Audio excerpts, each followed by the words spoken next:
নমস্কার বন্ধুরা, আমি আজকে চিকেনের একটা অন্যতম সুন্দর রেসিপি দেখাবো। তো তার জন্য প্রথমে পেঁয়াজটাকে কুচি কুচি করে নিতে হয়, আর কিছু পেঁয়াজ আলাদা রেখে এরকম কাজুর সাথে, এটার মধ্যে মশলাটা রয়েছে হচ্ছে কাজু, কিছু অল্প কাজু, অল্প পোস্ত, কাঁচা লঙ্কা, জায়ফল, গোলাপ ফুলের পাপড়ি, ব্যাস এই গোলমরিচ, সাহামরিচ, হ্যাঁ এই দুটো, এই সব কটাকে একসাথে পেস্ট বানিয়ে নিতে হবে। আমি সর্ষের তেল দিয়ে করেছি, এটাকে চাইলে আপনারা রিফাইন্ড অয়েল দিয়েও করতে পারেন। এরকম ফোড়ন দিয়ে দেওয়ার পর যখন ফোড়নের থেকে ফোড়নটা যখন সুন্দরভাবে হয়ে যাবে, তখন বাঁচিয়ে রাখা পেঁয়াজগুলোকে বেরেস্তা করে নিতে হবে। পুরোপুরি কালো টাইপের করলে হবে না, এটা হালকা হালকা ব্রাউন রাখতে হবে, এরকম টাইপের। তো হয়ে যাওয়ার পরে আগে থেকে যে মিক্সিতে করে রেখেছিলাম পেস্টটা, ওটা আমি দিয়ে দিলাম।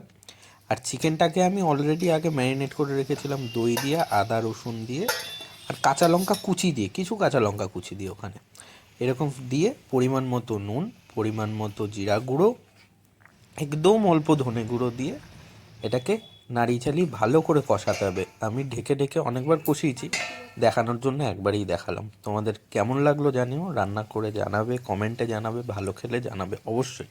Bye bye.